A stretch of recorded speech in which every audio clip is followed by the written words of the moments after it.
Hello and welcome to I'll Sleep When I'm Done Talking, into which we don't sleep until the camera battery dies. I'm Cara.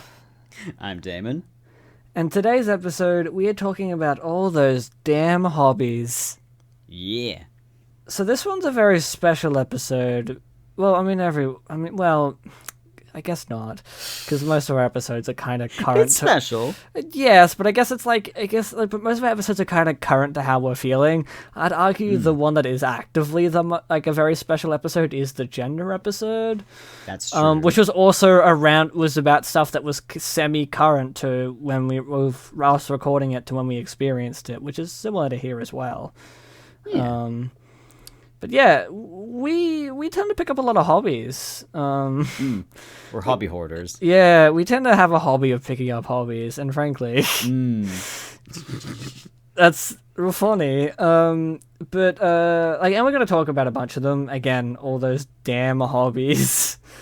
But I think the first ones that we should talk about are the ones that we've actually been putting into a lot of time recently. Because coincidentally, separately, we've both just kind of hooked onto a hobby and just kind of dug into it a bunch and really put a lot of effort into a few things. So I think I might who wants to go first? You can go first. Okay, I was going to hand it to you. We're so the opposite. You go first. Oh my god. Okay. So the recent hobby that I've picked up is a hobby I've wanted to do for ages. And by ages, I mean I guess that would have been 2020. Yeah, shit, alright. Going back to this circle. Back when I was collecting all of Ben 10. Because the catch with that is you can't. Because the goal that I was trying to have was I had the original series, which I guess I had in my brother's room, and I was like, hey, you know that thing when I guess you might not experience this as the younger sibling, but it's like the older sibling just being like, I have this thing, probably not going to be mine anymore, you're coming of age, you also like it, so I'm just going to give it to you. Which I did with a bunch of other stuff. With my brother, but every so often I'll come back in and be like, hey, you don't care about that, do you? Because it's going to be mine again. I shouldn't have given it to you. That was Ben 10 for me. I had the original series, I have that over to my brother, and I was like, never mind. So then I had it again, but I was like, I will, yeah, and I was like, oh, okay, I guess I should try, and, I was like, oh, well, I mean, where's it streaming? Where could I watch Alien Force? Where could I watch stuff like that? And it used to be all on Stan. Well, Alien Force was on Stan, no Ultimate Alien, no Omniverse. And then Stan removed all of Ben 10. And you can tell about this because I think about halfway through the TV retrospectives on the first original Ben 10 series, after about season 3 on, season 3, season 4, I was like, I used to be watching the Stan version, which was widescreen, but the DVD was 4:3. Where's the widescreen versions? Because they didn't look like they were cropped. So that means they were extended frames. How did they do that? That wasn't That's cropped. funky. How do we get that again? Where's that version? But because of Warner Brothers kind of being shitty with their physical releases, and also because the times change, you can get all of Alien Force and Ultimate Alien on physical media, which is fine. I spent a couple months trying to get that. And then Omniverse, the last series, and then before the remake kicks in, you can get the first 3 seasons fine. I got them in a big combo pack. And then you can get half of season 4 and half of season 5. There are 8 seasons. So that's a lot. You just can't. That's all they released physically. Yeah. And I get why they did most of those episodes, because each of season 4 is focused in on a 3-parter with 2 bonus episodes. And same with the season 5 episodes of okay, because they're good covers. It's okay, this is focusing on Albedo, the evil not clone, but has the same DNA as Ben, who also has an Omnitrix, the same power type rival gimmick. And in season 5, this is the one where they go to the Halloween planet for a 3-parter. And I think they're really good covers. They're really fun. They pop, but they don't Like, they're just kind of, like, chucking random episodes on and that's it. And that was the end of my Ben 10 collection. I couldn't do anything about it. Everything else is just digitally released. And you have this with a lot of shows that after a point they just stop doing physical releases, and that's fine. It's disappointing. As a physical collector, I would like you to have physical releases because your streaming services are shit, and I have a lot of strong opinions on it.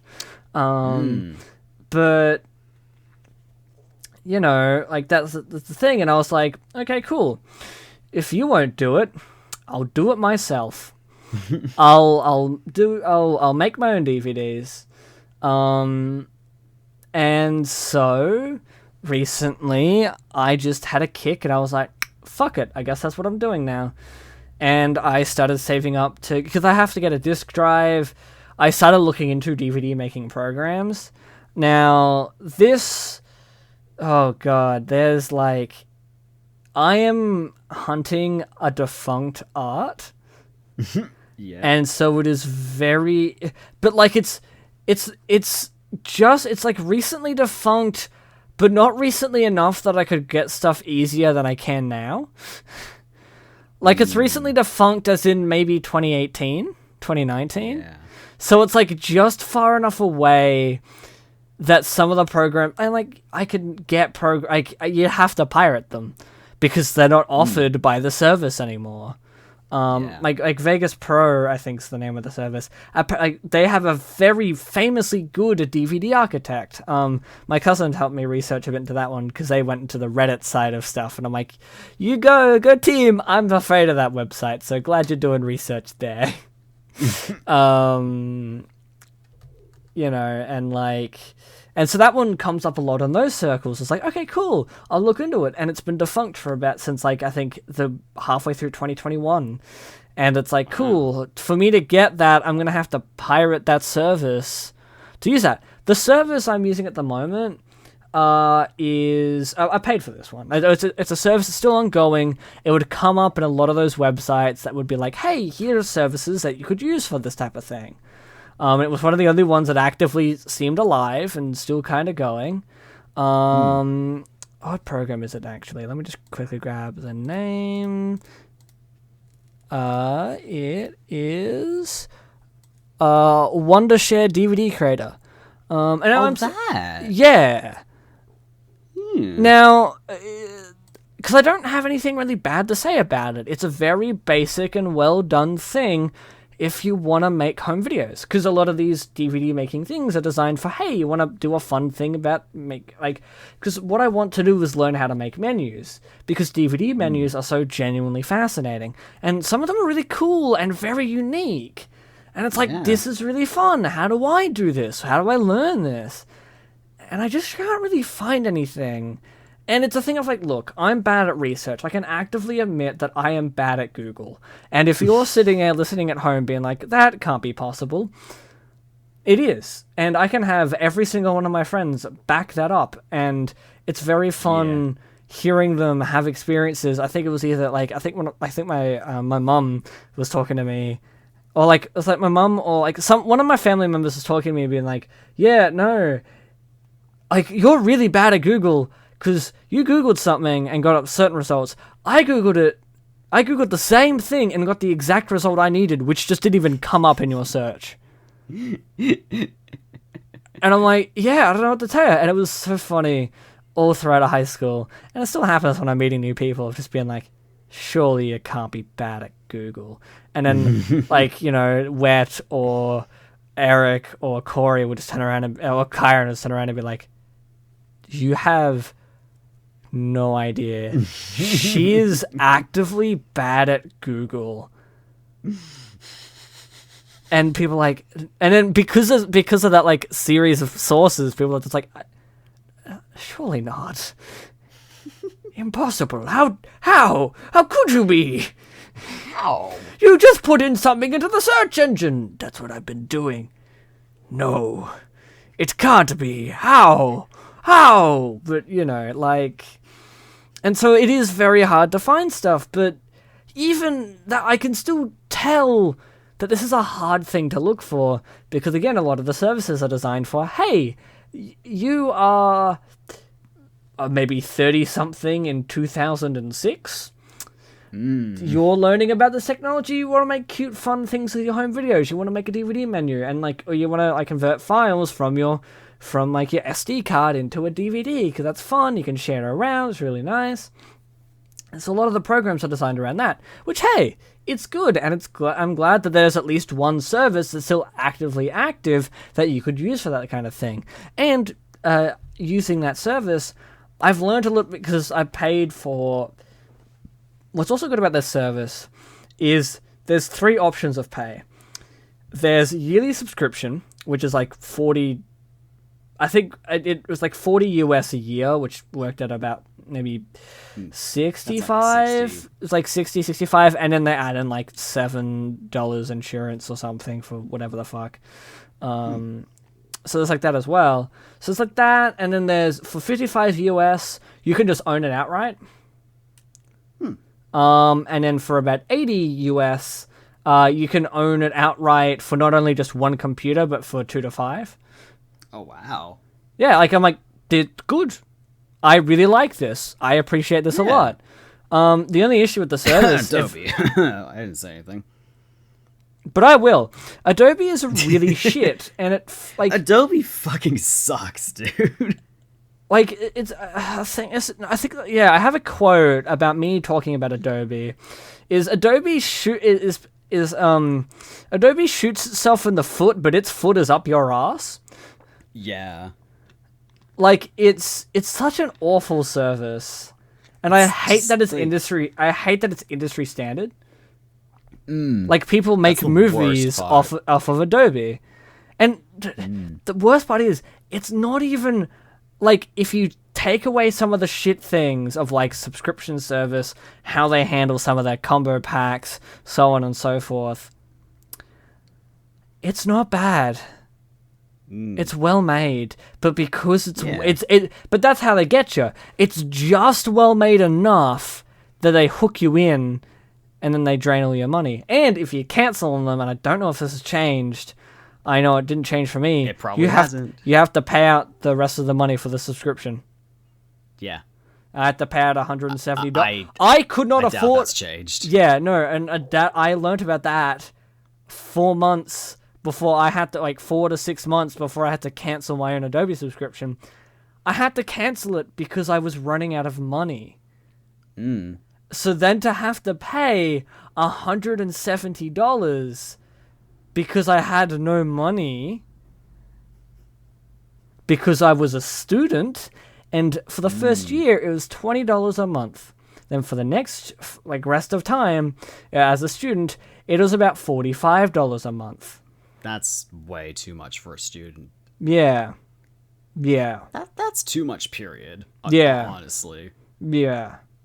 I think it was about, 60 to 80 a month for anyone else.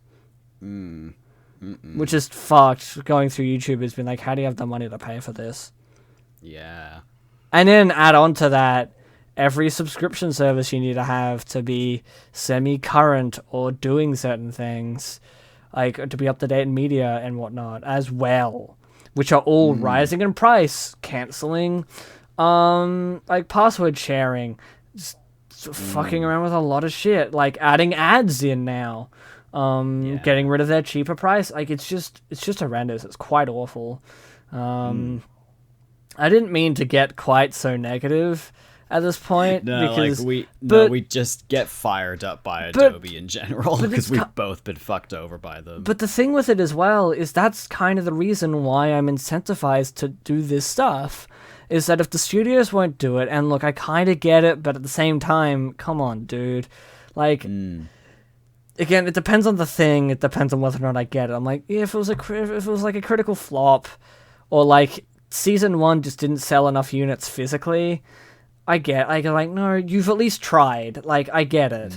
I'm not gonna be too upset at that. For stuff that don't even try, well, then that's a separate reason. Or, we'll get to it. But with what was I gonna say? But yeah, no, so that's why I did my first test. I burnt my first DVD. I put the rest of Ben 10 Season 4 onto a disc. Hell yeah. Now, there's a fun little series of challenges of that. So a regular DVD disc, because luckily my parents had a disc drive, a standard disc drive that they could be like, oh, here, you want this, you can have it. Now it's just a DVD one. I ideally would like a Blu-ray one, but that will cost me $200 Australian. Money I just don't have. And unfortunately, I won't have for a while. But like, for Ben 10, I'm like, it's quality enough to fit DVD, that's fine. But a regular DVD disc is about 4.7 gigabytes. So you don't have a lot of room to put a lot of stuff on there. Yeah. By using the program I was using, by fucking around, and by a pure accident, I ended up just being able to fit all 5 episodes. Damn. And I'm not even really sure how I did it. That's pretty good. But I was able to do that, and I was like, oh, okay, cool. That's fun. Sorry. And it's fine. It's part of the vibe. It's meant to be sleepy. Yeah, it was good. I do enjoy that every episode is a different sleepy you get from me, and that's fun. But yeah, no, very much. Like, there's a lot of like, you could only customize so much because what the service uses is a lot of templates. Now, this service is actually really good because before you pay for anything, they will show you all your templates. Every other service will maybe give you 4 or 5, and then everything else is locked behind a paywall or a defunct paywall. And ideally, what I'm looking for is something to really go custom into it. Now, like, if you don't want to go to funk stuff, I've heard things like if you use After Effects or some other Adobe service, you can still make DVD menus, but there's no dedicated service to just DVD menus. That's like particularly what I'm looking for, at least at the moment. I still got to try out other services. I've got the service recommended to me by my uni tutor, who I asked because he'd been in the industry for about 20 years, and I was like, oh hey, unrelated to the class I'm doing, I got a question because I'm trying to get into this hobby. How can I make DVD menus?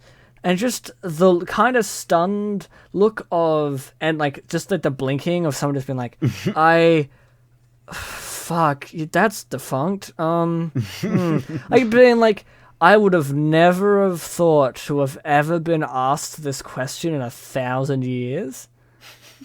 Like that look, and then just being like, oh fuck. Well, about 15 years ago, we used this program. You're trying to find old technology, and I'm like, yeah. Because studios aren't doing it now, so I have to. You know, and it's very... And, like, this is the thing of, this is just for me. I'm not like, you know, because obviously, if I am to do anything with this, it becomes a crime. Yeah. Very much and very quickly. So it's a thing of, like, cool. And, like, what I'm doing at the moment, I would argue is, like, depends on your morals as to whether or not how you feel about it. For me, this is morally fine because it's just for myself. Yeah. Which I think is a very important thing about a hobby as well, because very much, especially nowadays, you get into this culture of like, oh, I can do a hobby and then I can sell that hobby and use it for content. Yeah. Yeah. Like, you could, like, I was like, oh, I'll open up an Etsy store, which is, hey, that's perfectly fine. If you want to do that, go nuts. But just be careful with monetizing your hobbies. You know, like, I do this podcast for fun. Yeah. But this is kind of a little bit of that. I'm not getting money out of it, so it's technically not monetizing my hobbies. But, you know, that's kind of what this is a little bit. You know, so, like, you just got to be careful with that stuff. And the fact that mine is, if I monetize it, it becomes an active crime, means I can't monetize it, which is great. Yeah, because, like, I can't imagine that monetizing all of your hobbies would be any good for, like, your, like, mental health at all. Not at all. Because it's like, everything you do that you enjoy, now you have to do it for personal gain. And that changes everything. Burnout's a bitch. Yeah. Very much it's like, so. oh, I can't take a break to recharge as easily anymore. Now I have to pay for that financially. Yeah, no, it's a lot. But no, the programming I'm using is genuinely good for like a lot of smaller frame stuff. But what I'm looking for is something that is on the customization level of this program, is purely designed to make some crazy DVD menus. Hell yeah. But I just got to find out what that program is, and I just got to try out a lot of programs. This program I'll still use because something I can do, and I can potentially, I probably won't monetize it immediately because taxes and a lot of other fucking reasons, is turn my original content that I have made over the years into physical media. Hell yeah. I can just do that. That's fucking rad. You can. How cool is that? Like, that's so fucking cool. It's not like DVD cases would be hard to come by either. Anyway. Here's a fun story. So today I was in Kmart just having a squiz, and I was like, okay, I'm going to the shops, I can duck in the Kmart, I want to see if they have any CD cases. Or any DVD cases or anything like that. I don't think they'll have DVD. In Kmart? Yeah, I was gonna try. Because it was the thing of like, I know they have them at Officeworks. They don't have them at JB Hi-Fi's anymore. Oh, JB Hi-Fi used to sell them? Any Kmart's would have probably used to sell them as well. That makes sense. I guess it's because I haven't seen them in years. You got to keep in mind, Kmart is selling green screens and like stuff for vlogs, and like, dude, like they sell like RGB keyboards and RGB lights and like a lot of like content. They sell microphones. They sell which is great. I think that's really good. Yeah. Back when I started, they didn't have anything like that. They probably had CD cases still. But it is a thing of like... especially during the time when we were growing up with YouTube, it's like, if you were even interested in doing anything like that, that was weird. It was like, you want to do that? Really? That's weird. All right. Good luck, I guess. It wasn't like too weird, but that's because by the time we had hit like...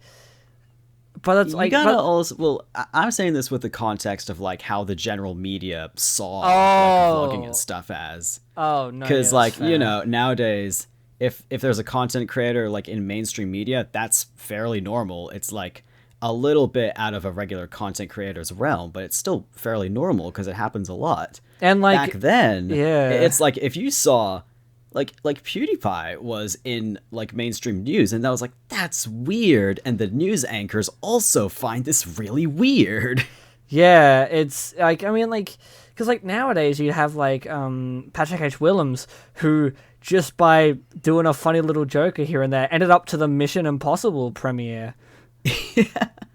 Which is really fun, and it's like, that's cool. But no, like, it's a thing of, I actually get to do a thing because as a kid, I fucking loved the DVD menus and like the extras and the behind the scenes and really getting into it. I really liked learning how the things I liked were made. Yes, and same. There was not really anything for DVD menus. I really liked them, but they were always like this mystery. And then like... I mean, nowadays it's such a mixed bag. I think Warner Brothers and Universal have been really shit with their menus recently. Like, a great example is compare the Lego Batman menu and Godzilla's menu. It's the same fucking template. It is. I hope you can put up, like, examples of those, because I do not know. Or a recent example that also works well. I'm pretty sure Godzilla and Beast, like the new movie Beast, is the exact same template. Oh, wow. Where Lego Batman's a little bit different, and I just assumed, they've gone cheap because it's a kid's movie. And then when Godzilla came up, and Eric and I were like, oh my god, it's just a PNG, and it doesn't even say play movie or behind the scenes. It just has little vague enough of things of like, I think this is behind the scenes. Oh, no. It's just not good. See, like, my experience with DVD menus has been kind of a mixed bag, because, like, the good ones I've found have been, like, pretty good. But then the bad ones have just been, like, you're trying to sort through the DVD menu, and it's like, I don't even want to watch this movie anymore. Like, who designed this? An example I can think of is a re-release of, I'm pretty sure, like the Lion King trilogy. This and Righto. yeah, so this would have been like a probably late 2000s, early 2010s re-release of the movies. So what Disney decided to do was have Zazu guide you through the DVD menu, talking your ear off, and like it takes like I would say nearly a whole minute to even get to the selection screen of like play movie, scene selection, and like behind the scenes setup. It takes forever to get through that because he's like, here's like the Lion's Kingdom. Look at all this. I'm still talking to you, and it's like and it's like in a 3D animation type of thing. It's fucking awful. It was really bad. I just because I assume this is when you were like a child when you were like this I is was, came out, or were you like 14? I was about like maybe, I was probably 14, 15. Fuck yeah, that's even. I just the image of you at 14 being like, what the fuck? Oh my god, I just want to watch The Lion King. I just want to watch Lion Hamlet. What the fuck? Oh my god. Yeah. No, luckily I don't think I've had a menu that bad. Oh no, dude, that was probably like the worst I ever came across, and I haven't found anything worse than that. So The worst I've come across is just DVDs with no menu. Yeah. Fuck Cinema Cult. Boy. I appreciate that you are releasing movies that are hard to get physically, you know? I appreciate that. But I don't appreciate you're not releasing them quality well. One of my... a movie I fucking adore is Monster Squad. It's great, but except for like one thing, but it's like a 4.5 out of 5 star movie. They can have one problem of, it's the 80s, that's not great, but it's not the worst it could be. With that Since one, you're straight to, it just plays the movie. yeah, that's no fun. It's no fun.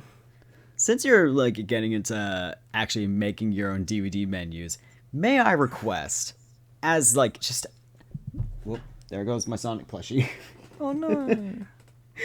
May I request, just as a gag, just like have a couple DVDs have like the like extreme like 2000s anti-piracy screens, and not only that, but the unskippable trailers for other movies coming out at around that time. So now I have to go back to my movies just to remember where they put that in. If that was before you hit play movie or after you hit play movie. It would have been like before you even It was get to the before selection screen. before you get to the menu, which I don't know how to do with the program I have. But fuck yes, I will do that. And here's the thing, Please. because like a lot of people I've seen online have gotten into making modern media into VHSs.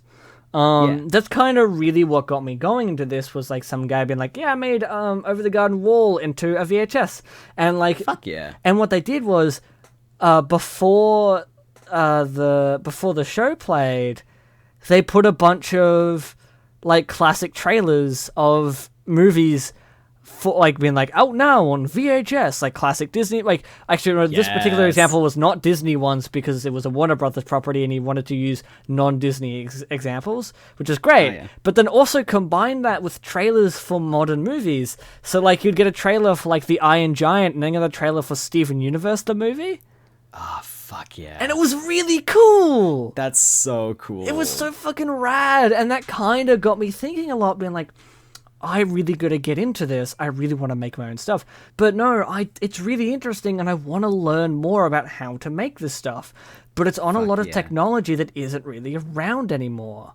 And it's very hard to try and get my hands on. I'm really happy with the DVD I was able to make, because I learned I was able to put in a backing track for the menu. I was able to make a reasonably okay menu select, episode selection.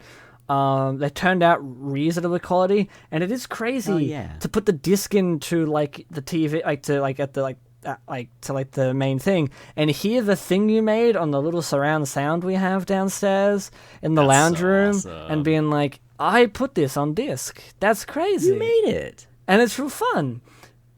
again, it's not perfect because it was like, okay, let's do this for the first time. I just spent like 3 hours on it. I eventually learnt what the save button was. I had to restart like 4 times. But no, it was fun, and it's like, cool. I'm still going to use this program for a few things. I want to play around with what you can do with CDs, because I don't know if you know about this, but this is an audio podcast. Imagine if you were listening to this in the car. Oh my god. Listening to us. My car has a away. CD like player thing. Yeah. Dude, we're planning a road trip. You know who we gonna listen to? Us. Us. Fuck yeah. That's hilarious. This is like, I just had the thought of like, it'd be pretty cool to like try and recreate the like you wouldn't steal a car, like that anti-piracy thing. It's like, that's iconic. That'd be pretty cool to recreate. Yeah. And then as I was thinking of it more, I was like, you have to film yourself stealing things. I'm not sure how well that's gonna turn out. If you do it in a very particular way, I reckon it could be fine. Yeah. Because, like, there's explicit shots in that of, like, people stealing DVDs and stuff. And, like, I mean, like, I guess if you get permission, maybe that'd be... Well, I don't know if you can... Well, good luck trying to steal a DVD from like, a Blockbuster or a video shop. You know? We could build a set! Oh, no, I can't get too deep into this. No. No, do it. Oh, God. Do it. No, you're gonna make me get too into it. Yeah, I am. Do it. You've said it now. Okay. You've said it now. It's not going to get edited out. All right, guess I'm building a very small recreation of a Blockbuster then. Well, it's not that hard. Yeah, true. Like, it's not. You don't need much. I We've got have plenty of DVDs between both of us. Between probably everyone listening as well. Yeah. And like 2 Discord servers I'm in. Like, I have a lot of movies. Probably over 500. I've got, like, my dad's got a lot of old movies as well. Same. Well, at least I'm trying. Fuck yeah. I have like a movie with Michael Caine in it that's like from the 60s. Oh, wow. Yeah. It's funky what you could just pick up just randomly of just someone being like, hey, I have a literal like Woolies bag full of DVDs that someone gave me. You like physical media? And I'm like, thank you, Charlie. That reminds me of, like, oh god, not too long ago, so, like, Eric's mom got, like, a bunch of DVDs off of Marketplace, and it was, like, I don't remember if it was for, like, free or pretty cheap, but, like, either way, we were like, oh, fuck yeah, that's really cool, more DVDs, hell yeah. So, like, we found amongst them, like, the original Kung Fu Panda movie, and I was like, I've seen this a million times. Do you want to watch it? And it was like, hell yeah, let's watch it. And we were watching it. And it was like, something's a little bit off. Hey, have you noticed that, like, the screen's, like, it's slanted a little bit? Yeah, and, like, the quality of the video is, like, a little bit lower than it should be. Wow, the audio's on this is really crunchy. And then the title comes up. It's in a language that we don't know. Oh my god. It's a Russian copy of Kung Fu Panda. And it was like, oh my god, we can't watch this. No, but you have to keep that. That's amazing. We like, it's definitely, I'm pretty sure it's still in there. That has to be kept. It's just, but it was so funny just being like this, like the slow clues every now and then of like, something's not quite right, but I'll keep watching because it's Kung Fu Panda, so hell yeah. Fuck. It was so funny. Just like because like the opening text is massive. And it just like slams on screen of like, oh my god. What's fun about that is I have the Kung Fu Panda trilogy and How to Train Your Dragon trilogy set aside as like, I cannot rewatch these films until we watch them together because that was on the list of things to do. Yes. And so I'm sitting there being like, hearing you go like, hey, let's watch it. I'm like, you son of a bitch. That's such a funny story. It's amazing. So funny. That's so fucking good. And like, I love coming across like bootleg movies and seeing the quality that they are as well. I, as a kid, had a bootleg Chicken Run film. Not Chicken Run. Chicken Run. No, Sorry. Chicken Little? Yes. Chicken Little. And you could tell it was bootleg because it was clearly a printed out cover. Oh, yeah. Was like, that was kind of faded. It was the thinnest DVD case. I've seen those. They're so weird. You know what's crazy about those? When you go like in JB Hi-Fi and you see that for an anime and it's like super thin and you're like, why have you ruined this Blu-ray? Yeah. What did you do? I had one of those for Pirates of the Caribbean. That makes sense. That feels like, like a movie that was like that. Yeah, but like it was even more obviously pirated because not only like was it the thinnest DVD case, It was a movie about pirates. Not only was the cover, clearly printed aftermarket, the cover was printed in black and white. That's fun. And at probably like the lowest resolution you could do, still making it readable. Yeah, no, but it's like, yeah, I mean, this fits, sure. But yeah, no, this is a hobby I really want to get into, but it's just hard. And it's an interesting thing because, like, a lot of the hobbies I want to get into do have that barrier of entry of, like, hey, you kind of need certain things to get into and actually do it. Like, which all hobbies have, whether it be, like, if you want to get into model trains, you need to have model trains. Yeah. Like, you can get into it separately, but it's not as fun. I love that example because it immediately makes me think of, like, just Reverend Lovejoy from The Simpsons. I would adore to have a model train set. That's so you. It is. I know it, and I really want it. Like, it's so cool. It's the idea of having a little train set go all the way around my room. How rad. Yeah. That'd be adorable. Yeah, it'd be so custom built tracks like going along like the walls and such. Yeah, and like potentially like, and you've got your stuff all set up so they go around and through your collections of things. Oh, that's so awesome. Fucking cute.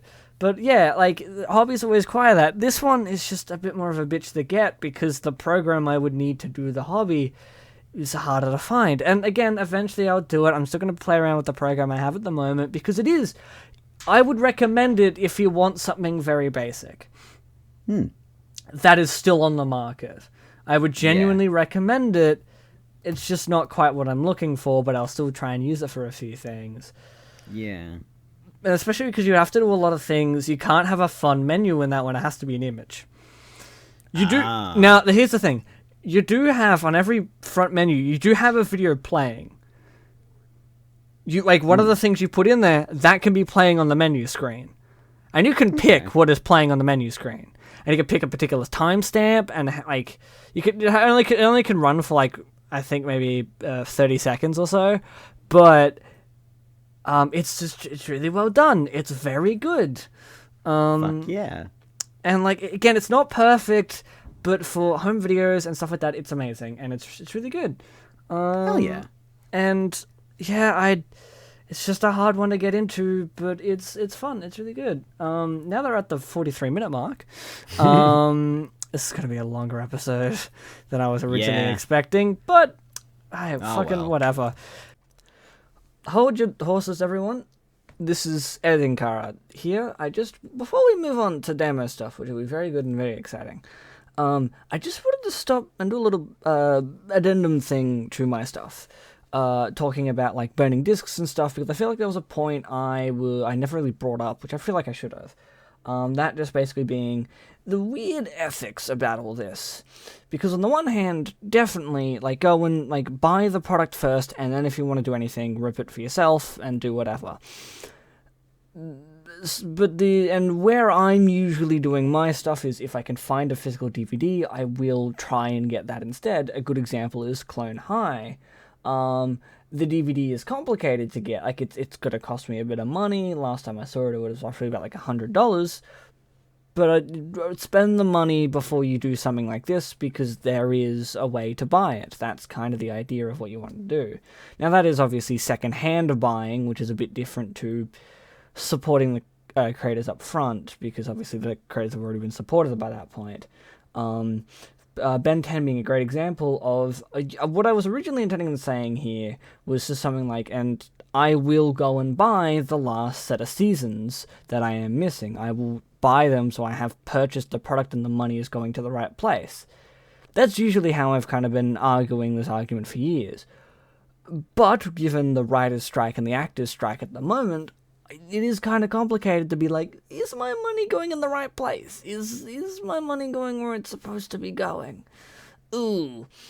So I did just want to say that as just a little added point. This little, like, 2-3 minutes added point of just being like, look, it's kind of complicated. Just if you do want to get into it, just make sure you're putting money in the right place. A good example of what I'm kind of talking about is Sans Pants Radio, their YouTube channel. They did a little 5-part episode, tabletop, Kids on Bikes adventure called Tales from Handle Creek.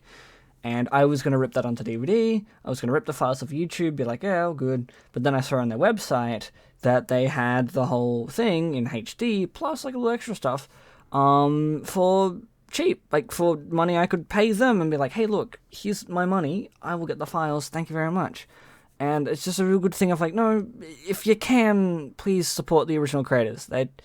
They'd put a lot of time and effort into their work. And, you know, while we put a lot of time and effort to doing the stuff that we want to do, of making discs and burning stuff and having to pirate a few things, where you can, if you genuinely really try and support the people who make the stuff, you know, do your best. Anyway, back to Damo. What's your hobby? What are you up to? Damo, your turn. Yeah, my turn. So, a hobby that I'm going into, which is honestly kind of like an amalgamation of 3 different hobbies into one. Yes. Yes. I mean, so's mine. Yeah. Because what the extension of mine is now I have to learn how to make DVD covers. Custom make them to be more accurate, and then also learn how to print pictures onto discs, and learn a lot of other tangentially related things. But yes, keep going. Yes. So, like, the main one that I'm doing at the moment is 3D modeling, mainly like 3D character modeling. And like the barrier for entry for like my end on that is like pretty low, I would say, because I actually like have education in 3D modeling. It's very, very basic. It was like a certificate 2, I think. Just like a certificate 2 that happened to include 3D modeling, but it taught me the basics enough that I can basically learn the rest of it on my own, essentially. And like, at the moment, I haven't modeled a ton. I definitely haven't finished any models recently, but at the moment, the model I'm working on is one of my characters. And like, I'm gonna like turn her into a VR chat type of model because I have VR, so I can actually mess with that and such. So like, I've done like the main, like the base model of the 3D model. I've done almost all of the texture painting. I just need to give her clothes. That's the next thing I need to do. And I'm also gonna have to learn how to rig, which is gonna be very, very interesting to do. And like, I'm doing this all in Blender, by the way. The program that I initially learned on, I'm pretty sure was 3ds Max, but I was, yeah, because that's just what the school provided. But like, I was able to translate what I needed to know from 3ds Max into Blender anyway, because basically all we were taught was like basic rigging, like very basic rigging, like you're rigging a low poly vehicle essentially. So you just need to make the wheels spin, basically, and that's all you need to do. So they taught us how to rig cars, basic animation like keyframes and stuff like that. Low poly modeling, which is basically just extruding a cube. That's all you need to do. And the texturing wasn't even really texturing. You were just coloring the model using the materials, which is like, that wasn't a good way to explain it. You're basically just coloring each of the polygons on there, and that's how you get it. But But I mean, with that, one of the main reasons I'm actually trying to learn 3D modeling is like also like partially like so I can animate those 3D models, but also because I have an interest in video game design. Ooh. And that's a big beefy chunky one, which like I haven't really branched into that part yet because it's a whole other can of worms trying to get into. I have Godot as a game engine, which is like a free open source game engine that mainly does like 2D games and like low performance 3D games, I would say. But it's been a little difficult for me to learn because unlike seemingly everyone else who I've seen using Godot, I don't have programming experience. I have no idea how to do that. Like the closest I can do is edit HTML script, and like that's basically all I can do. It's always fun when you're like, oh, a lot of people doing this. How did you get it? Oh, a very difficult thing that you just know now, so you can do the fuck. Yeah, no, fair enough. I get that. Yeah, fair enough. Yeah, and like it's a bit difficult because like I can see that like yes, this is a very good game engine if you need something that's free and isn't going to like bill you after like selling so many copies of a game if you decide to sell it.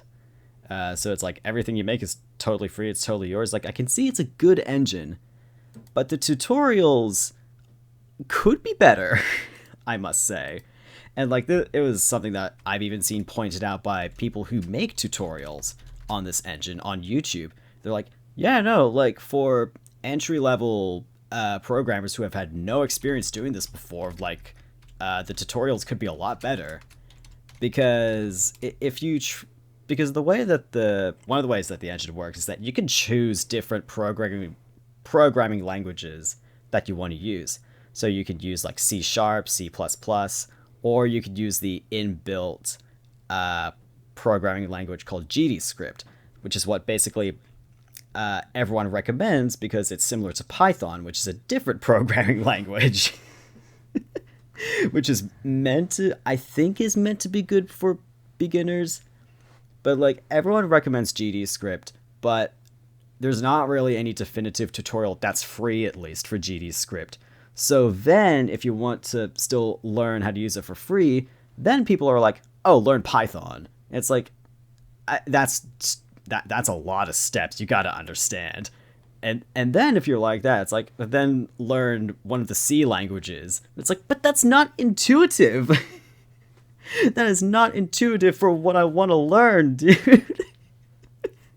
And like this is not just gonna be like ranting about programming for the entire time. Yeah. But like that is kind of like a weird barrier for entry. And like sometimes I'm like I could just get like Unity or Unreal and use like C# or C++ in one of those and like have a way easier time. Or I could use this, basically. But then, like that's my qualms with it. I'm like, I'm not too focused on that at the moment because I'm mainly focusing on two other things, which is 3D modeling, which I just mentioned, and also music. That's another hobby that I've like picked up and put down over and over again. I feel like we're starting to hit into the second thing that I was gonna bring up, which is just let's just start listing all the other hobbies that we've just been like, it's on the list. Oh yeah. But that's totally fair. It's the thing of like keep talking about music because I mean that's one of mine too. Yeah, because like music is like it's fascinating for me because like it's something I've always wanted to learn and it's something I've always been very very interested in, but I never really got to learn it properly when I was younger because like I don't know about you, but music as a subject when I was going to like primary school was kind of shit because music teachers would also be HPE teachers. There was a lot of overlap in those two for some reason. I have no idea why. Like, was that a thing when you went to school? No, we had an explicitly different HPE and music teacher. Awesome. That The- maybe the- that's a private school thing. The music teacher might double as like, I think at one point in time the librarian was also a music teacher. But like, or like, you know, like I could just be completely misremembering. But like it's a thing of like there was sometimes overlaps, but not like that. Yeah. Maybe I'm misremembering. I could totally be misremembering that, but like Oh yeah, it's pretty reasonable. that is a very big possibility. Like I'm sitting there being like, I say my sentence, but it also could have been because the library used to be what became the music room. Yeah. And my Like, little child brain's like, yeah, the same. Yeah. I feel like it could also be because I've had like HP teachers that also for some reason overlap into maths specifically. No, that makes more sense to me. That makes more sense. That I'm may pretty be it, sure we honestly. did have at school. Yeah. Yeah, okay, yeah. That feels like a more universal experience. I say, we say that, but then it could just be us two. It could be. Yeah, We could just be weird. yeah. But yeah, no, I remember music classes in primary school specifically being like kind of unintuitive for my little autistic child brain. Cause like it just wasn't super engaging for me. There were definitely parts I enjoyed, like some The point, like marimbas. the marimbas. Oh, I wish we had marimbas, dude. I could be wrong. So marimbas are the big, tall ones that were like the big wooden, like a xylophone, Yeah. but on like the big scale. Yeah, Yeah, they were marimbas fucking are big rad. ones. We had a They're bunch so of those. Oh, We had a I'm bunch so of those in primary jealous. school, and those are the ones I got to use. That was also fun. That wasn't just like what band was, which I was a part of. So I learnt. Because I also have a hobby of music making. We have the same little keyboard that plugs into the computer. Yeah. Off topic, like I'm planning on getting a bigger one, but like which is so funky to learn. Being like, but what's the music you've made with the one you have now? I've made some things, they're just not finished. Yes, but I'm sitting here being like, I need to get a program for mine because I was given a bunch of stuff with the keyboard, but I was given the beeps and boops, but not the timeline to put them in. Yeah. And then when I googled what's like ideal for this particular keyboard, and it's like Final Cut Pro, and I'm like, no, that's a paid service. Do you have anything for free? And there are free services, but I almost can't be fucked. I have to go to a friend and like I have to act, which is good. I like going to friends and asking them things about their particular interests and them helping me out. But I have to go to a friend and bring him over in person to be like, look, mate, I don't know what the fuck is happening. Could you just do the typey? Because I've tried. Because I asked a person, they gave me 2 free programs to use. I tried to use both, but I couldn't wrap my head around either. Oh boy. And I couldn't work out how they connected with the keyboard, with the thing I have from the keyboard, which I don't can think help you out with connect that. up. I mean, I'm like, because the program you have, FL Studios, I'm like, oh, that makes so much more sense to me. Technically, like I have both like the entry level versions of FL Studio and Ableton Live actually. So I have a Ableton- little bit of experience in both. Ableton Live was the thing that was recommended to me. Sorry for yelling. It's supposed to be a sleepy time one. We've both been yelling at this. But Ableton Live, like, 'cause again, at uni, getting like, hey, you're a music student. What's a good program? Could you recommend? They're like, oh, Ableton Live Lite. It's perfect for you. But to get that, you have to own a project. You have to own a product that would fall under the category of you get Ableton Live Lite for free with product. Yeah. And it's like, fuck. God damn it. So what were you saying about those? I just had to. You said a thing and I flipped my What was shit. I saying? You said you're like, well, you have the entry, you have FL Studios and Ableton Live. Yeah.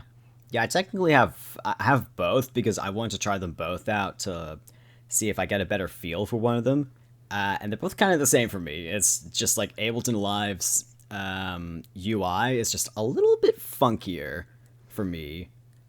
But like when I feel like it, I usually just kind of swap between the two just to like get a different feel. Like because sometimes FL Studio just doesn't really do it for me. Fair enough. Yeah. Because I used to, and this is telling you what, way back when I used to try and learn and use a bunch of free softwares, all these free trials that would be making music. And there was one I remember that was really good, but I don't remember the name of it. Basically, you'd have like a bunch of instruments. You'd hit the thing, it would make a sound. You'd hit into it, you could have like a series of set sounds. It was a free trial version as well, so I only had it for like a week. Huh. So I would just drag it into the program. Not GarageBand. No, that would have been Apple, which I've had, I got this. That's the reason I have an iPad, was for GarageBand. Which I fucked around with, but I couldn't wrap my head around how to translate making beep and boop noises into like the timeline. I couldn't wrap my head around putting point A to point B. Because here's the thing, while I was in band in primary school, I didn't learn the notes how you're supposed to learn it, and probably a part of that reason was because I couldn't wrap my head around it.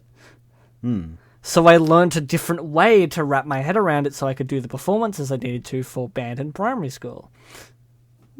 I tried to quit band like so many times, but every time both my mum and the teacher was like, please don't quit. You're very good. And I'm sitting there being like, I did the homework 15 minutes before class.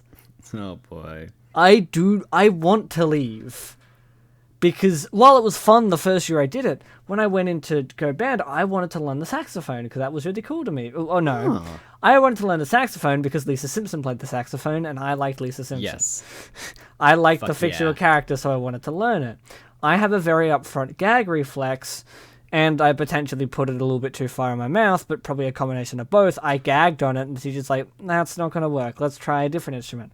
And I tried to think clarinet and like another instrument, and I just couldn't get it. And my vibe in retrospect was a little bit out of pity, but but also the teacher probably being like, we do need percussionists. All right. Can you keep a rhythm? And I could. And they're like, great, you're hired. And I'm like, yay. And what I learned was how to do it to, like, I was used as the good example to my other percussionists of like, see how Cara, because I was very good at keeping on beat. Because for the whole song I'm going 1, 2, 3, 4, 1, 2, 3, 4, 1, 2, 3, 4 under my breath. That's a good way of doing it. Yeah, that's good for that, not for learning how to read sheet music. So I never learned how to read sheet music. I just knew that 1 meant 1 tap. This meant 2 taps. This meant 4 consecutive taps. I learnt it through that, not reading it. So and like when things got a bit more complex, or I quit before I ever went to high school with it, because I knew that 1, that wasn't the thing I wanted to do, and 2, that it was going to become very complex in a way that I wasn't going to be able to do it to the way that would work for me. Like, the idea that someone can sit behind, because, you know, percussion as a child is like, okay, this child's on snares, this child's on bass drum, this child's doing the top hat. I can't wrap my head around a professional drummer doing all of them at once. I don't have the coordination to be able to like dun dun dun dun dun dun dun dun dun dun dun. I can barely do 2 separate, like I could barely do 2 different things with my hands. To be fair, it's like 7 instruments in one. Yeah, drum kit. It's very difficult, and I could not wrap my head around something like that. Where just focusing down on one instrument is very good, and I could do stuff like that. And when you got your keyboard and you got FL Studio, I came around to fuck around with it. And you could see I have a very good sense of music. You immediately knew what to do, which kind of like blew my mind. Because the thing is, with me, when it comes to music, it's a very alien like language to me. it's like I can understand it on like a theoretical level, but putting it into practice, I'm like, this doesn't make sense to me. I don't know how to do this, so I'll let you do it instead. And then you gave it to me, and I sat down and gave you an entire concept for a video game because you were like, you were doing the thing of like, okay, I'm sick of this sound. What do we change to a different sound? I'm like, okay, different sound. And then I would change up how I was playing the keyboard. I don't know how to play the keyboard. I was literally just putting my hands on it and vibing out the sounds, and to which what sounded really nice to the ear. And to what fit what particular like sound you would put into the things. You're like, oh, okay, this is a post-apocalypse, and it's like ding, ding, ding, ding, ding, ding, ding, ding.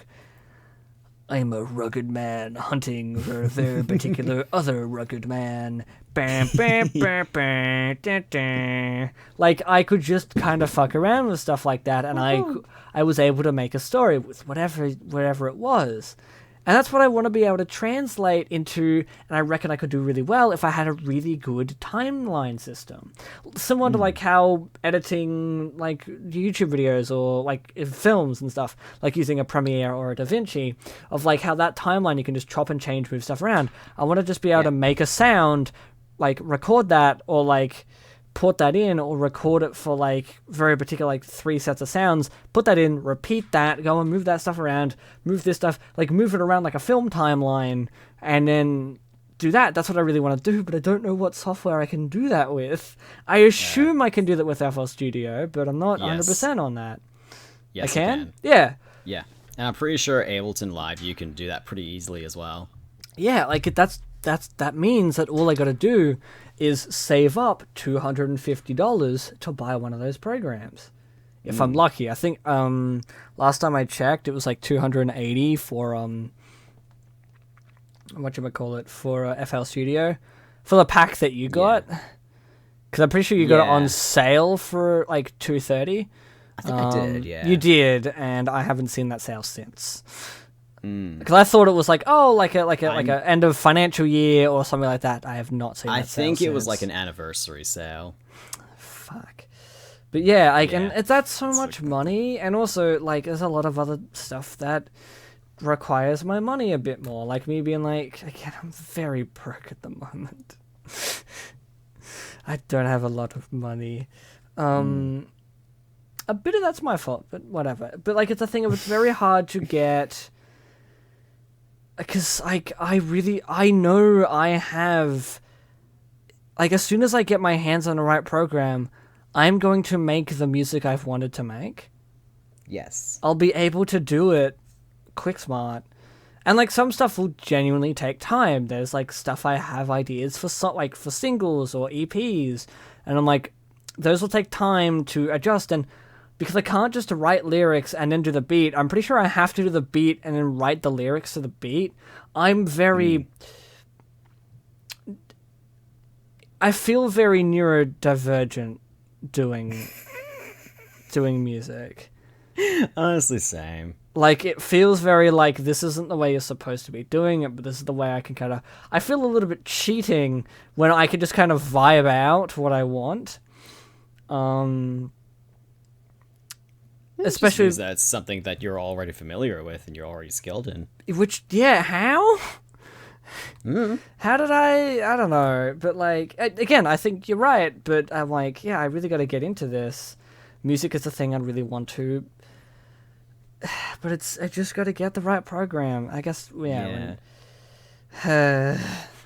Yeah, because like music I want to make, it's like I haven't fully figured it out, but I know I definitely want to make music for video games. And, like, I feel like this is a good opportunity to talk about what type of music we want to make, especially. Yeah, no, that's fair. Yeah.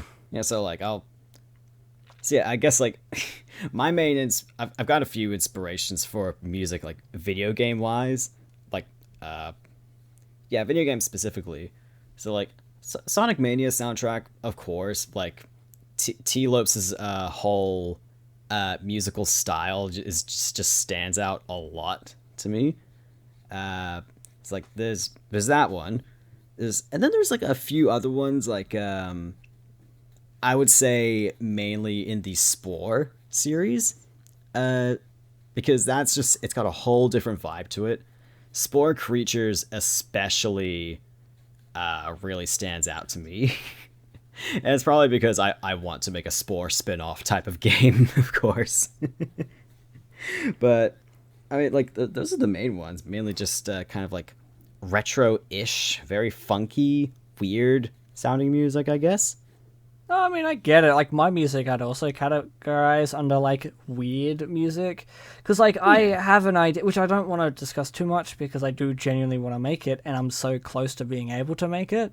Fuck yeah. But, like, my inspirations, like, I want to make just whatever I vibe to. Like, there will be, I want to make EPs or singles and stuff that are in that like same musical sound as like a Lemon Demon, or Fuck yeah. like Same, if you extend that a actually. little bit more, like maybe maybe not, Weird Al's a lot harder, but like I really like potentially chiptune stuff as well, but also Yes. I just thinking about it being like I would happily like a lot of whatever my music thing would be, which I'm also just trying to work out what I'd name my music page or whatever the fuck. Because that would, Same. I would call that a separate thing. I have ideas, but I won't get into that here because again, it's so close to almost happening. I'm like, there's no point.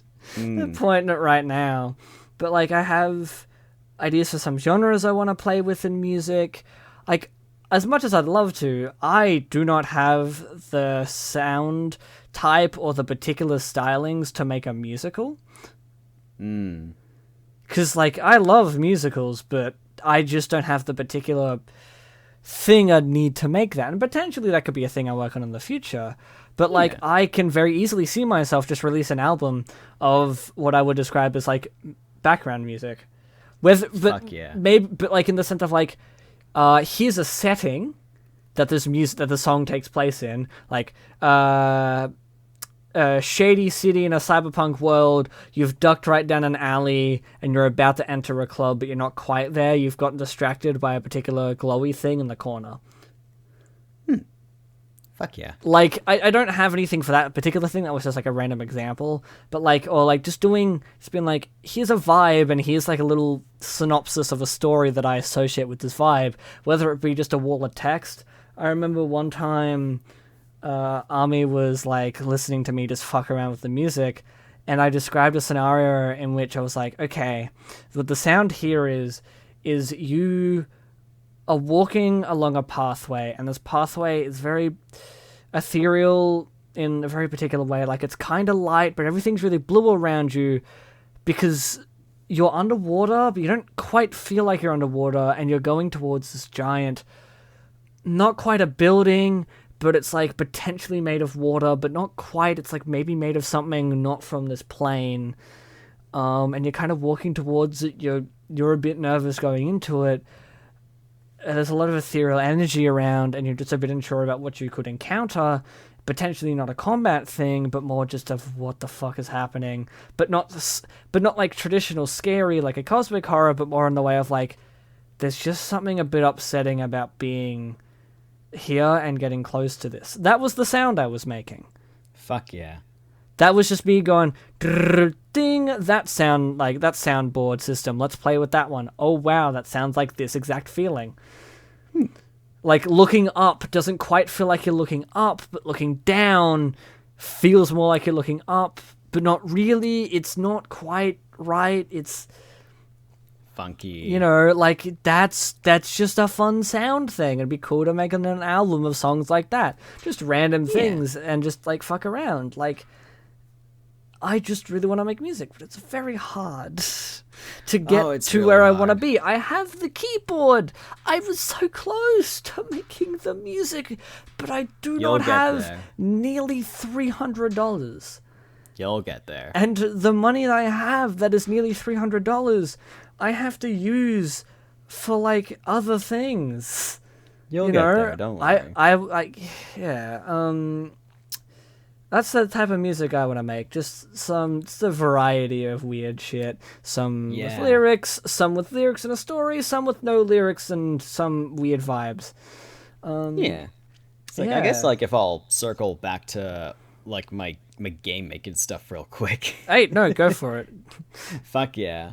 Cuz like you know like actually like even when you mentioned like the whole like it's not quite cosmic horror type of thing and like and when you're describing your like when you're jamming out I Yeah. was immediately thinking like oh, I could make a cool horror game.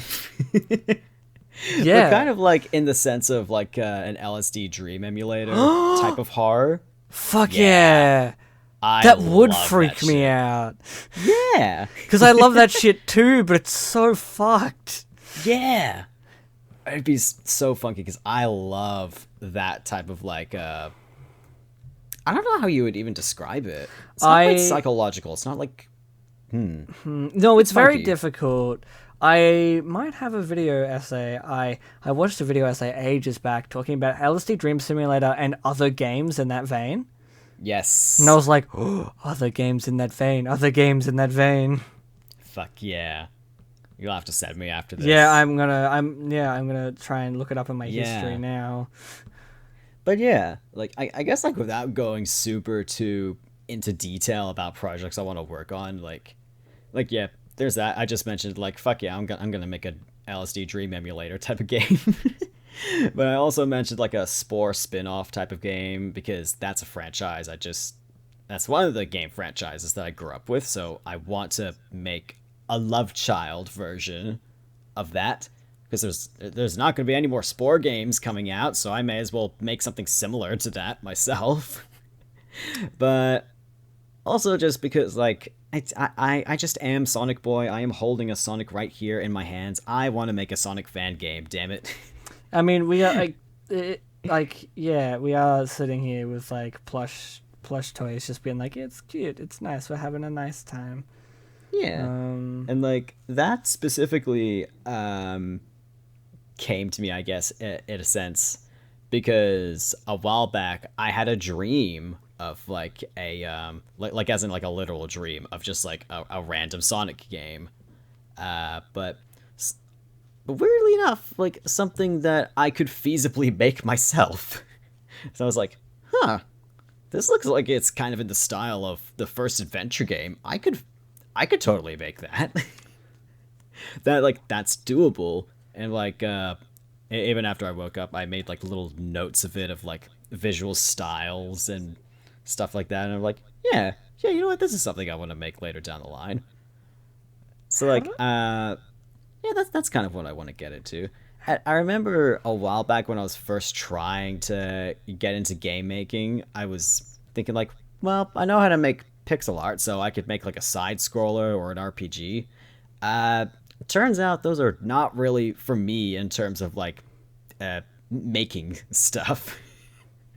I yeah, okay, yeah, you just sent me the video. yeah, no, That came up to me in my recommended. I completely forgot that it was a Jacob Geller video, and it's not quite about LSD Dream emulator, but it does talk about it at the beginning and like very particular vibes, and it like the video is games that aren't games. I mean, I recommend it. Yes. If you have Nebula, even yeah. better, you get the better version of the video.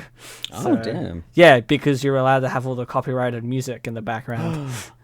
Fuck yeah. So I have, and also Nebula's great, and I do okay, side tangent. I do genuinely recommend if you're big into video essays and very particular sets of creators, to get Nebula, because I think I paid about $22 for the year. Ooh. Yeah, it's a very cheap service. It is the That's best. pretty good. And you will find a good chunk of creators. Not everyone's on there because it's very small. I think maybe 300 creators on it, and they've variety change between like political stuff, your video essays, entertainment, news, like a lot, like a wide variety, which is cool and that's fun. But yeah, no, I recommend that for anyone who you watch and like, hey, subscribe to Nebula. Use their code. It's very cheap and worth it. Fuck yeah. It's amazing. I highly recommend. But yeah, That's no, really cool. I'll link the Jacob Geller video in the description. Hell yeah. I love how a lot of this podcast has like turned into us just being like, watch this. This is good. Yeah. We'll even link it for you. Just go look at it. Hey, did you end up watching the Sex and the Revolution video I referenced? You should go and watch that one. That video is fucking great. I was like literally just watching the gender episode like the other day, and I was like, oh fuck, that's right. I do need to watch the Sex and the Revolution video. That's something I need to do. Yeah, no, you should. It's fucking rad. That channel is crazy in its presentation, and it is amazing. Fuck yeah.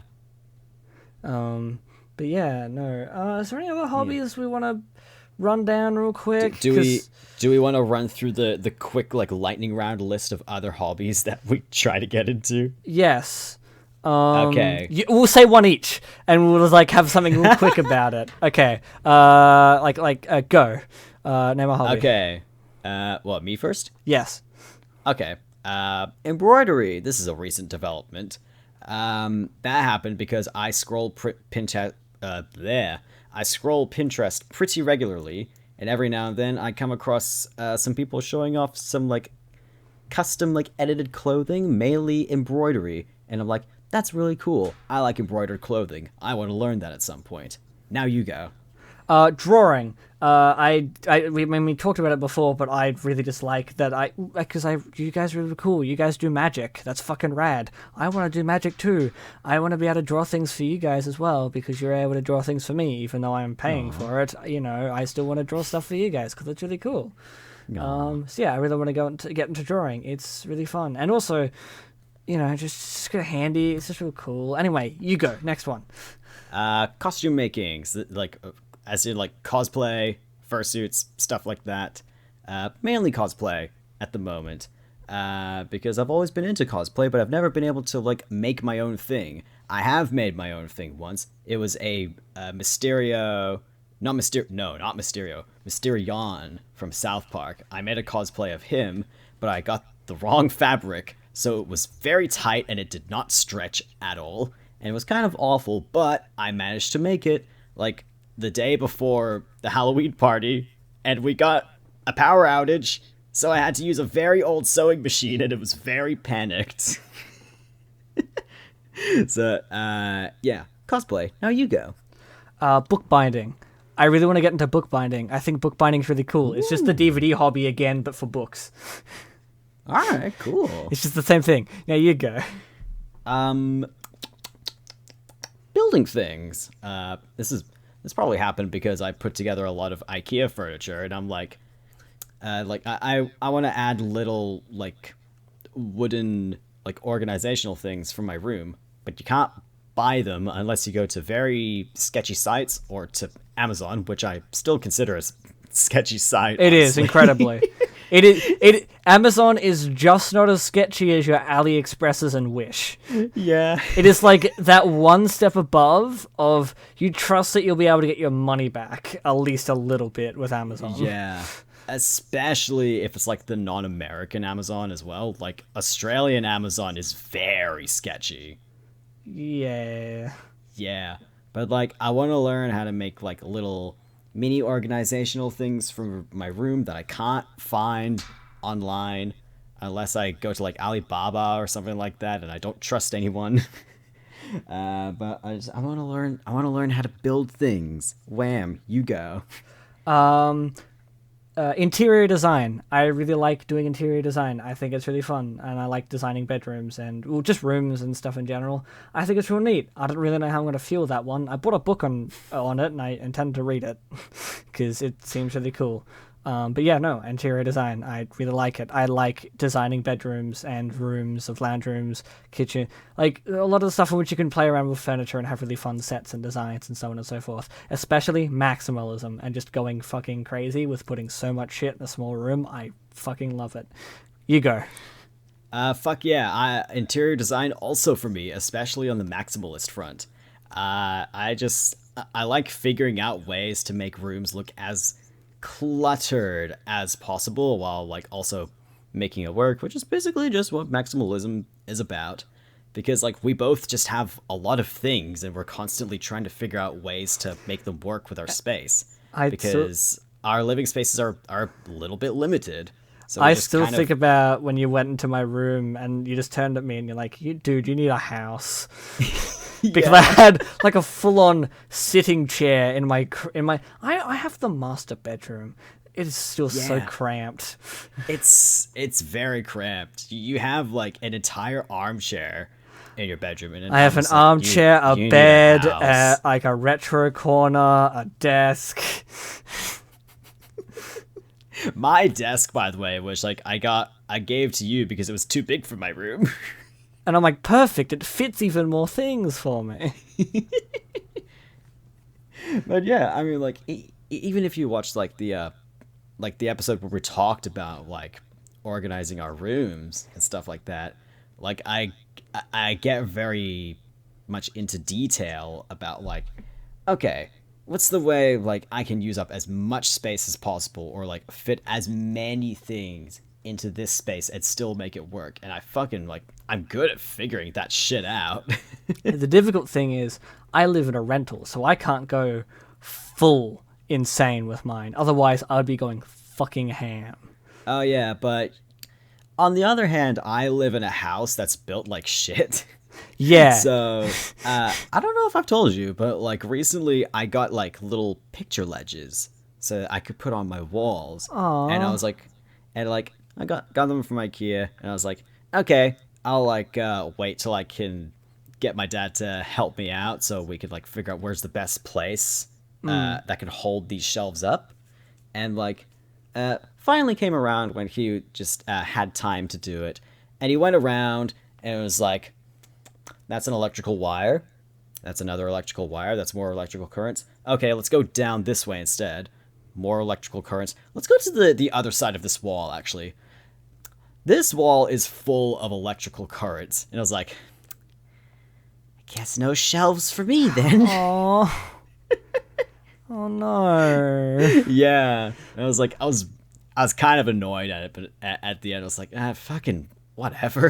Damn I it, guess. that's awful. I got my money back. I said, I was like, I got too much electricity in my wall, and they were like, okay, here's your money back. Yeah, that's unfortunate. I want to give you a hug off of that, because Yeah. no, I'm like, 'Cause, no, that would crush me, especially for photos. Oh yeah. I mean, I could still put photos up. Like I could get command hooks. Oh yeah, no, of course. That's It's what I have just, to like- thrive on. But Yeah. you know, like, The reason being is that like I've got there's like the light switch, and the wires for that, like it's basically like, you know, like head height, shoulder height, that kind of thing, exactly where the shelves would ideally fit the most. Otherwise they would either be way too high or way too low. Yeah. And the current just goes straight across in a horizontal line all the way around. And then there's like another room on the other side with a light switch doing the exact same thing. So I can't put anything on here. So I was like, okay, oh well, whatever. I'll figure something else out. Yeah, and like, there's a lot of other creative ways you can do stuff, but you know, that's kind of hard. Yeah. Yeah. But yeah, I like the problem solving aspect of No, yeah. interior design, and I It is also fun. like maximalism. Yes. Yeah. Yeah. You next. Cosplay again, like a little bit less in the actual making of stuff, because my brain's like, that's too hard and hard for me to do. But the actual dressing up and going to an event, that sounds like a lot of fun. And dressing up, Yes. doing poses, photos, like we've done a little bit of it, but you know, we're working on stuff. We would like to do more. It's really fun. All right, you again. Oh boy, I gotta think now. No, I've been like trying to write up a list of like, Yeah. I just like have this little sticky note being like, okay, what the fuck else could I have? Because I have a lot of things. Yeah. I guess if I were to lump a bunch of things into one to like top my list off, at least, I would say merch making. So like printing off art, printing off stickers, fucking making plushies and stuff like that. Basically anything that can qualify as that type of like generic merch. That stuff I'm interested in making. Plushies is like a little bit further away for me. Like I can technically make them. I've made plushies before. They weren't good, but I know how to sew is the thing. And like I've at least also repaired some plushies before. Like I've repaired my Shadow plushie that had the Woody arm. But like, yeah, also like printing off art. I need to get a printer so that I can print off my art because I want to make printable art. And I also want to make stickers.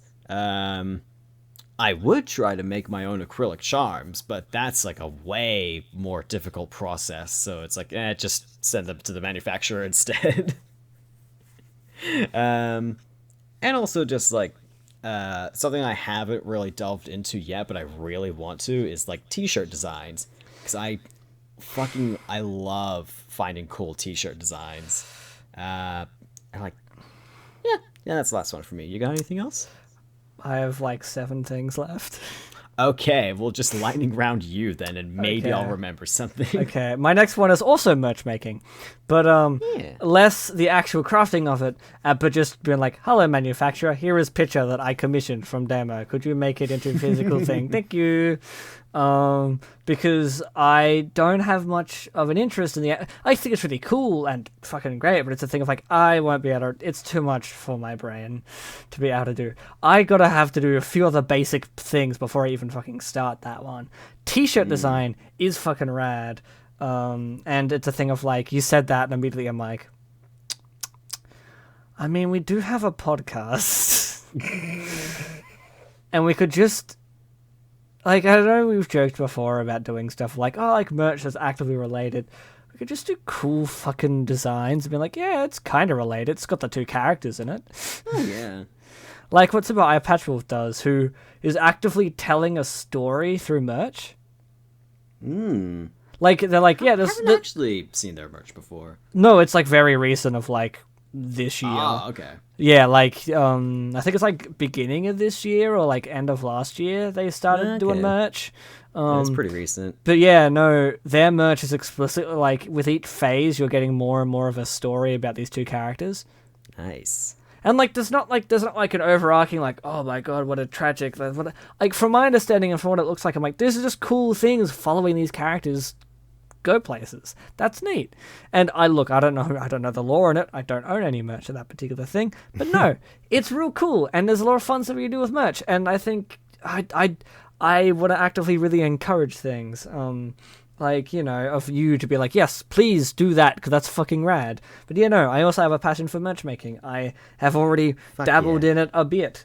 Then do you have anything, or do you want to jump back to me? Go ahead. YouTube. What you're listening this on right now. Yeah. That is actively a hobby of mine that I am doing right now. Whoa. Meta. Oh my god. You're telling me that I am inside a hobby right now? Whoa. No way. Yeah, that's another little hobby of mine. Another one. I have one of yours that you haven't mentioned. Well, technically, YouTube was also a hobby of mine. Yes. So, like, very, very quickly, I'll mention, like, I write some video essays. I write some stuff. It's mainly the writing aspect that I like. But I haven't actually made anything, at least not in a very long time. Well, I mean, like speaking of like my YouTube stuff, I have a couple of videos that I've contemplated just releasing, and then, like, you know how like some people make like sketches or like stuff like or make like whips for things, and they would just release it unfinished. Oh yeah. Like, especially in the like artist spaces in particular, like, yeah, this is a drawing I'm never gonna finish, but here's like the thing. I've considered doing that for like the video essay. I have a video essay that's half edited. Like half of it is fully done. You could just release it if you don't want to work on it anymore. I was like, on the one hand, I'm like, yeah, but on the other hand, I'm like, I know you've talked about you're vaguely interested in editing. I could potentially just be like, here are the last 5 minutes of a video essay. Tell you what, wait till I get my new PC. Yeah, no, that's fair. I had to uninstall DaVinci Resolve because it was taking up too much space. Fuck. Yeah. How's your PC money coming along? I've got like nearly half of what I need. Yeah, as much as I do really want you to get that printer so we can do a lot of fun things with merch, Yeah. Probably should start putting my commission money into you getting a new computer. Yeah. It's very funny for me to have a vested interest in what you're saving up for. Yeah. Anyway, what was your next one? My next one was writing. I have a book I want to Yes. write. I've started here and there. I've tried to do it like at least 12 different times. I really want to get into that.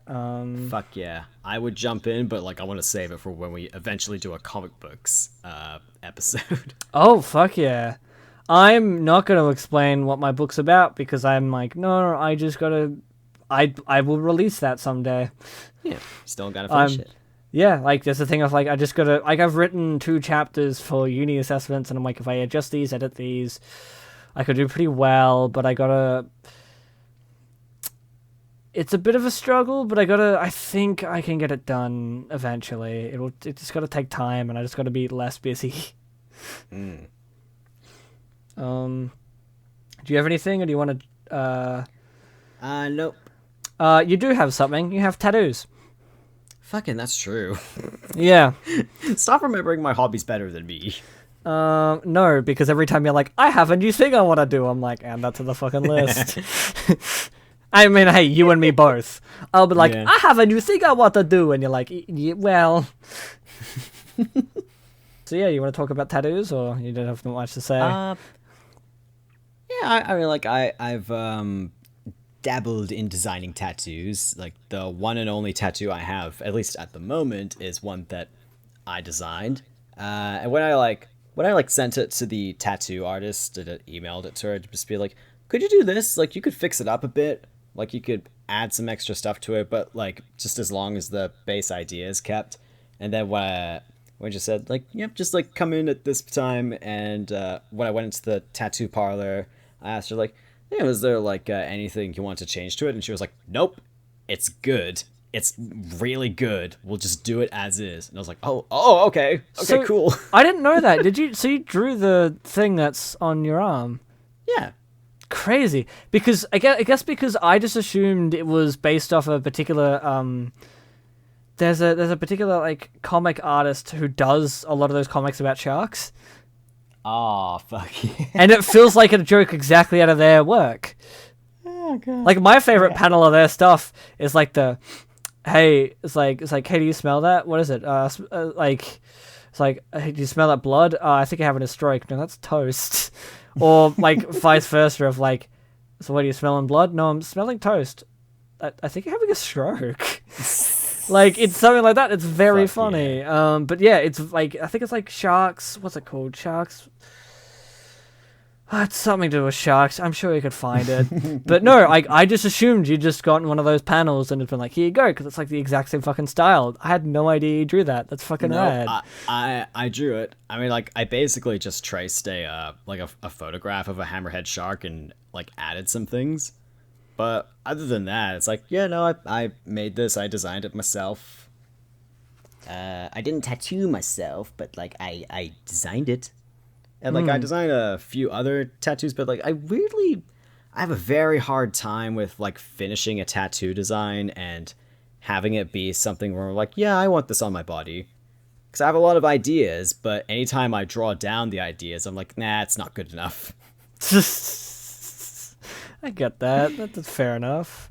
Yeah, which is why, like, it's probably been, like, 2 years since I've had this tattoo. I haven't gotten any others, because I'm a perfectionist.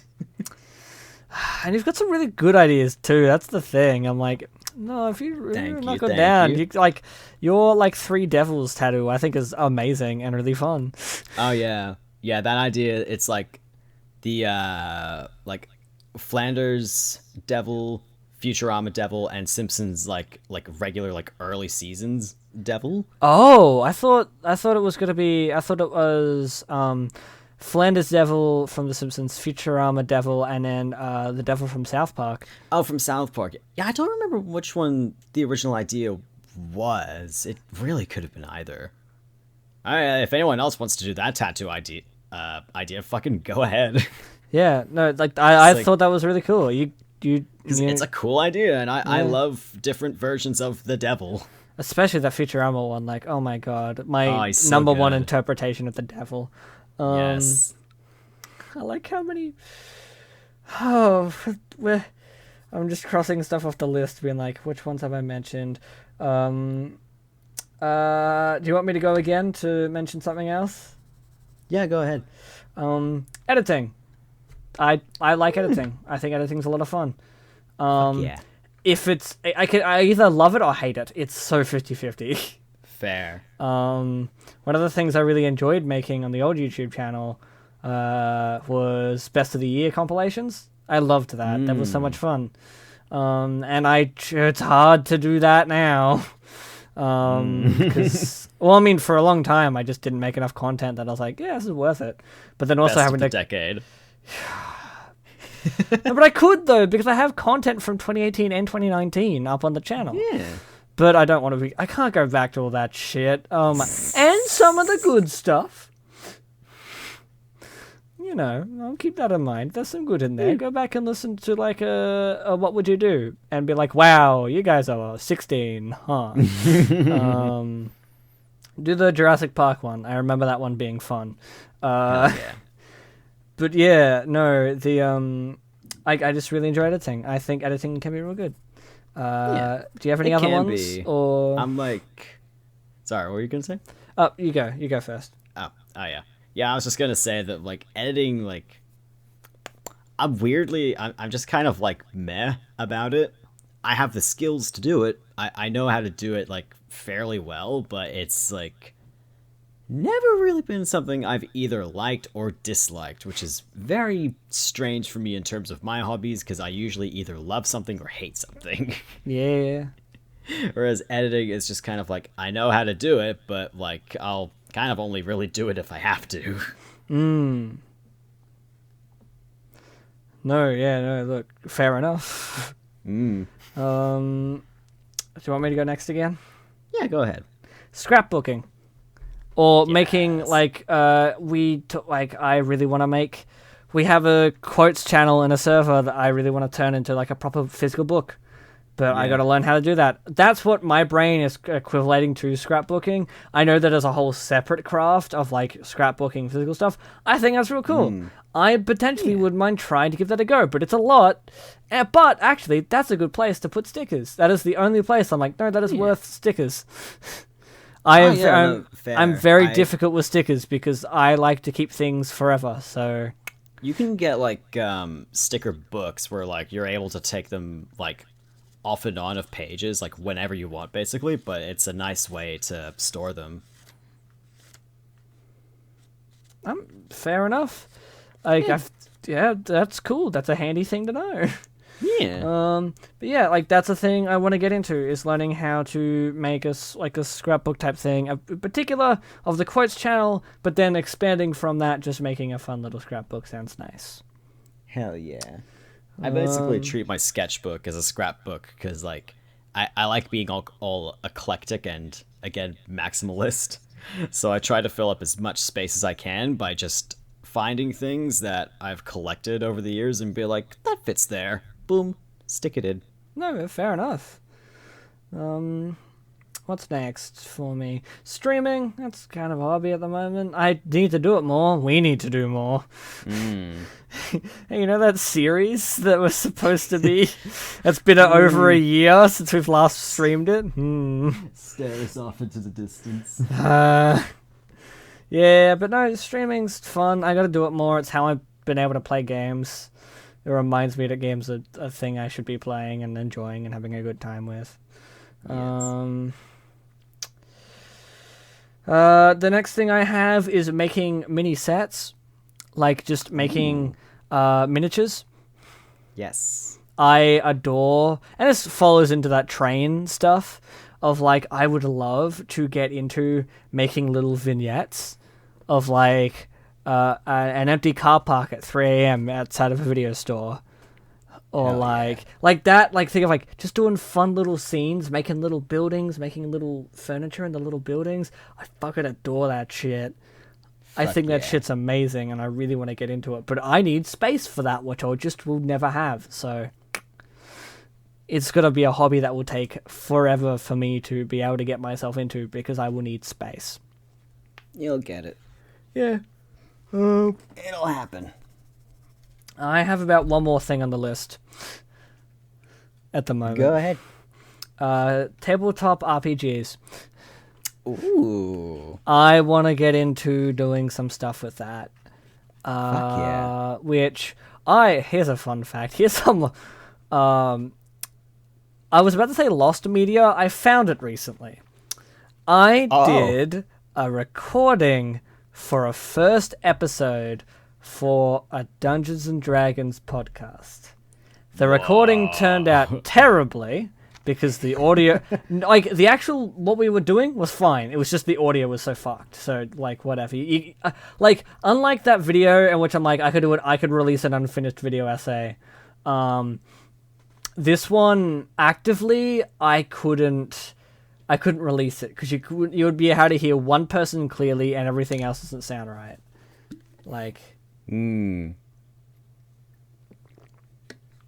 Yeah. It was called Tavern Tales, so take that name. I'm not going to do a D&D podcast. Tavern Tales I think was real fun, and the basic setup would be like someone in a tavern telling a story. That's the story you're listening to. Yeah, that could be fun. But no, yeah, that was a fun game, and I have a thing I want to do with this stuff, but this is again very much for myself and the friends I do it with. It will not be released. It will probably not be recorded either. But yeah, that's the thing I've been thinking about a lot recently. Hell yeah.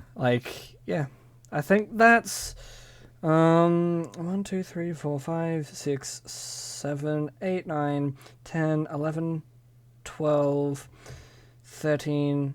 I think it was about 14, 15 we've listed today from me. Nice. Yeah. My 15 hobbies. As well as just collecting things. That's also a hobby. Oh, yeah. Collecting. Yeah, I didn't mention it because we just talked about collecting video games. I was like, anytime my vague thoughts wandered over to oh yeah, but I'm like, no, but I collect toys. Not in the way of I must keep in the box forever because I am a maniac who wants to sell things later. I'm like, we're not like that. There's some things I have in the box because I'm like, oh, the box is cool. Or the one thing I do have in the box that I'm like, no, I will sell this later. But that I didn't buy this because I didn't get this because I'm for that. I got it because I had a misprint on it. So it's actually gonna be worth something. Nice. But no. I'll keep things in the box if like you said, the box looks cool. Or for me, if it just functions better in a box. Yeah. Or if I can't place it anywhere outside of the box, like the Sonic Wii stuff that you got me. I haven't taken it out of the box because where the hell am I gonna put those? Yeah, I haven't actually. Those little ball there's I don't remember the name of them. They're these white boards with the holes in them that you put little hooks into and you put up all your workman tools. Pegboards? I guess it would it be called a pegboard? Is it something that you put on a wall or? Yeah, you put on a wall. Yeah, that sounds like a pegboard. Yeah, probably is what it is.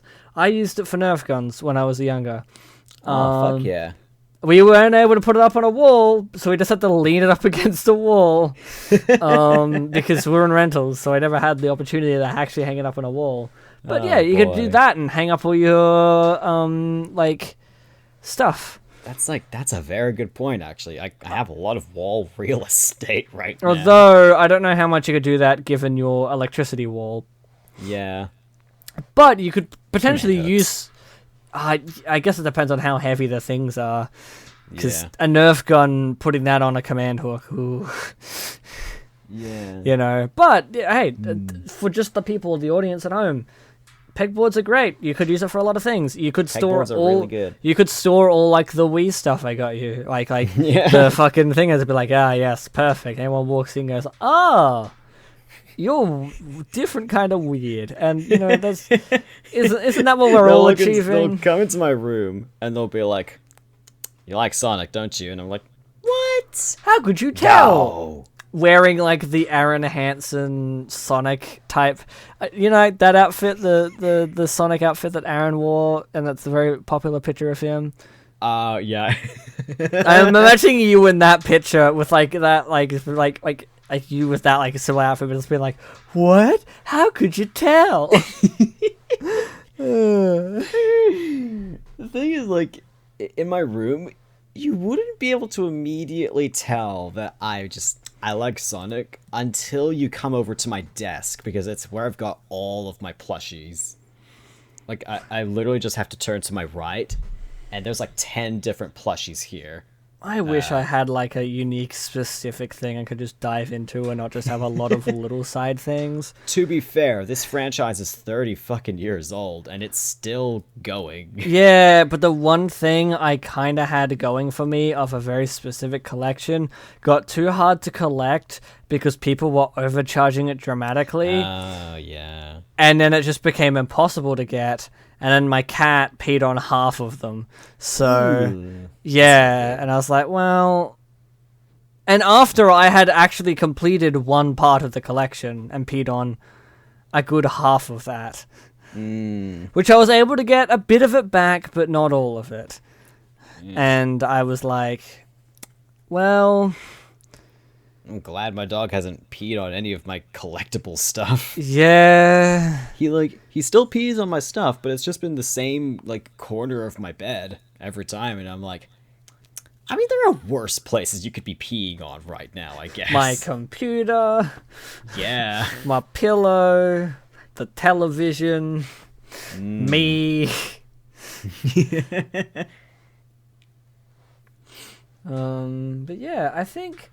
On that note, I think we should wrap up the episode because we've been going on for a while, and that was very fun. This is another near 2-hour episode. But that lightning round was probably Wasn't as long, as lightning fast as it was meant to be.